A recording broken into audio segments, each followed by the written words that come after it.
আসসালামু আলাইকুম dear viewers, SSC Chittagong board 2025 সালে আসা এই প্যাসেজটিতে আমি এখন ভার্বের সঠিক ফর্ম বসিয়ে এই প্যাসেজটি কমপ্লিট করব। তো ভিউয়ার্স, এখানে আমি যে প্রশ্নটি আছে প্রশ্নটি যদি পড়ি তাহলে দেখব যে আমাদের এখানে অতিরিক্ত কোনো তথ্য দেওয়া নাই যে একটা ভার্বকে একাধিকবার ব্যবহার করা যাবে কিনা। তো যেহেতু নাই সেহেতু একটা ভার্বকে একবারই ব্যবহার করতে হবে এবং ভার্বের মডিফিকেশনটা করে নিতে হবে। অবশ্যই ভার্বের মডিফাই করা ছাড়া তো অবশ্যই সেন্টেন্স কমপ্লিট হবে না, মানে ভার্বের যে রাইট ফর্ম যেটা ওটা অবশ্যই বসাতে হবে।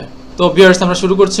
দ্য প্রাইস হাইক মানে হচ্ছে প্রাইস হাইক মানে ঊর্ধ্বগতি, দ্রব্যমূল্যের ঊর্ধ্বগতি, এটা বোঝাচ্ছে যে ঠিক আছে। দ্রব্যের ঊর্ধ্বগতি অফ হাউস হোল্ড প্রোডাক্টস মানে গৃহস্থালির যে পণ্যগুলো আছে গৃহস্থালী পণ্যের ঊর্ধ্বগতি now a great problem for us. এখন এটা কি একটা বড় সমস্যা। তাহলে এটা এখন এটার প্রবলেম এখানে মূলত একমাত্র যাই হচ্ছে বি ভার্ব মানে ইজ।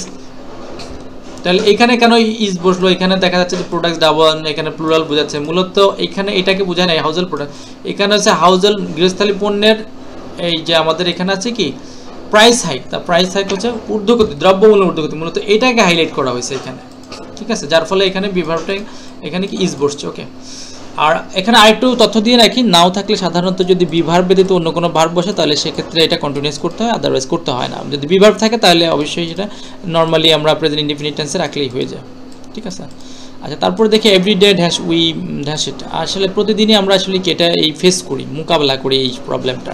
তো এইখানে আমরা ফেস দিয়ে দিলেই হয়, যেহেতু সাবজেক্ট প্লুরাল তো এখানে ভার্বের সাথে আসবে, যুক্ত হবে না।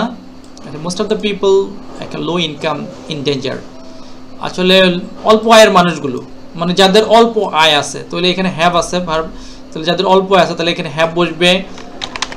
তাহলে আমরা হ্যাভের কি আসলে কি হ্যাভ বসলে তো ভার্বের এখানে মূল ভার্বটা হয়, মূলত এইটা যাদের অল্প আয় আছে। তাহলে most of the people have, এখানে হ্যাভিং আইএনজি যুক্ত করে দিতে হবে, যার ফলে অর্থটা দাঁড়াবে এইটা একটা অ্যাডজেক্টিভ হিসেবে কাজ করতেছে, মানে যাদের কি অল্প আয় আছে এটাকে ইন্ডিকেট করতেছে। ওকে, এই ভার্বটা তাহলে most of the people having low income dash in. তাহলে এখানে আরেকটা বি আছে আমাদের, তাহলে এই বিটা বসাই দিতে পারি আমরা। এখানে হবে subject plural, most of the people plural, তাহলে এখানে হবে আর।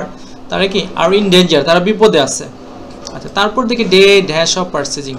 তো ভিউয়ার্স, এখানে আমরা বলি এখানে এই অফ এখানে যতগুলো ভার্ব আছে অনেকগুলোর সাথে বসলেও অর্থের সাথে চিন্তা করে, যেহেতু এখানে হচ্ছে দে থিঙ্ক মানে পারচেজিং মানে ক্রয় করা মাছ মাংস, অ্যাজ দে যেহেতু, ঠিক আছে।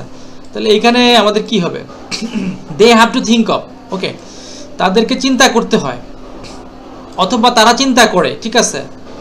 এখানে আমরা দুইভাবে এটা করতে পারি, they have to think of. এই থিঙ্কের সাথেই কিন্তু আমাদের এই থিঙ্কের সাথেই কিন্তু অফ বসে। থিঙ্ক অফ অর্থ হচ্ছে কোনো কিছু নিয়ে চিন্তা করা, অথবা দে থিঙ্ক অফ, যদি নর্মালি বসে দে থিঙ্ক অফ, তারা চিন্তা করে কি পারচেজিং মিট, মাছ মাংস কিনা চিন্তা করে, যেহেতু কি তাদের এটা প্রয়োজন। তো প্রয়োজন হওয়াটা এখানে কি নিড নাই, রিকোয়ার্ড আছে এখানে, তাহলে দে রিকোয়ার। তো এখানে এটা যেহেতু প্রেজেন্ট ইনডিফিনিটের উপরে টোটাল প্যাসেজটাই, যেহেতু বর্তমানে একটা সিচুয়েশন বর্ণনা করা হচ্ছে এখানে, তো এখানে ভার্ব যেহেতু প্লুরাল তো এখানে আসবে, যুক্ত হবে না। আচ্ছা, তারপরে আমরা দেখি we are to dash over buying. এইখানে একটা ওভারটাও যেহেতু প্রিপোজিশন বা এখানে এই ওভারটাকে আমরা কি চিন্তা করবো, we are to dash over buying even simple products. আমাদেরকে কি করতে হয়, ইভেন এমনকি একটা সাধারণ পণ্য কিনতে গেলেও আমাদেরকে কি মানে ক্রয় করতে গেলেও কি করতে হয় আমাদের, মূলত এইখানে একটা অ্যাপ্রোপ্রিয়েট আমাদের ভার্ব আছে bargain. We are to bargain, এইখানে যেহেতু টু আছে তাহলে ভার্বের প্রেজেন্ট ফর্ম বসবে। তাহলে আমি এখানে জাস্ট এটা কপি করে বসে দিলাম, তাহলে বার্গেইন। ওকে, এই যে এখানে উই আর টু আমাদের বার্গেইন করতে হয়, কি মানে দর কষাকষি করতে হয় এই কেনার উপরে, মানে সাধারণ পণ্য কিনতেও। ওকে, এটা বোঝাচ্ছে এখানে। তো এই বার্গেনের সাথে কিন্তু আমাদের এই অ্যাপ্রোপ্রিয়েট একটা ভার্ব আছে, কোনো কিছু বিষয়ের উপরে কি দর কষাকষির ক্ষেত্রে বার্গেন ওভার, এই প্রিপোজিশনটা। তারপর দেখি মেনি টাইমস দ্য বায়ার্স, অনেক সময় ক্রেতা, অনেক সময় ক্রেতাদের কি কিছু একটা করা হয়। এখানে চিট, আসলে কি বায়াররা চিট করে, মানে ক্রেতারা চিট করে না বিক্রেতারা করে? যদি বায়াররা না করে তাহলে তাদের সাথে বরং চিট করা হয়, দ্যাট মিনস প্যাসিভ করলে হয়ে যায়। তাহলে আর চিটেড, তাহলে many times the buyers are cheated মানে বায়ারদেরকে ক্রেতাদেরকে সাথে প্রতারণা করা হয়, ঠিক আছে। চিট মানে কারোর সাথে প্রতারণা করা। ওকে, এইটার সাথে অতিরিক্ত ভার্বের উইথের প্রয়োজন হয় না, তো এটা হয়ে গেল এখানে, ঠিক আছে। ওকে, তারপরে দেখি দ্য সেলার, যারা এই যে এখানে আবার উল্লেখ করছে সে বিষয়টা যে বিক্রেতারা কি করে চিট করে দ্য বায়ার্স মানে বায়ারদের সাথে চিট করে।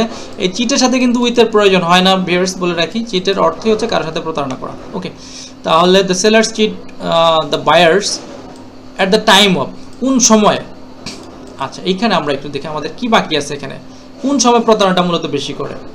অফ ওয়েইং সামথিং, এই যে ওয়ে মানে ওজন করা, ওয়ে মানে হচ্ছে ওজন করা, তাহলে এইটার সাথে এই যে প্রিপজিশনের পরে যদি কোনো ভার্ব আসে তাহলে অবশ্যই তার সাথে আবার কি সাথে আইএনজি যুক্ত হয়ে যাবে, তাহলে এইটা হচ্ছে পারফেক্ট। ওয়েইং সামথিং, কোনো কিছু কেনার ক্ষেত্রে কি এই কেনার সময় কি এখানে বিক্রেতারা কি করে প্রতারণা করে, ওকে, ক্রেতাদের সাথে, ওকে।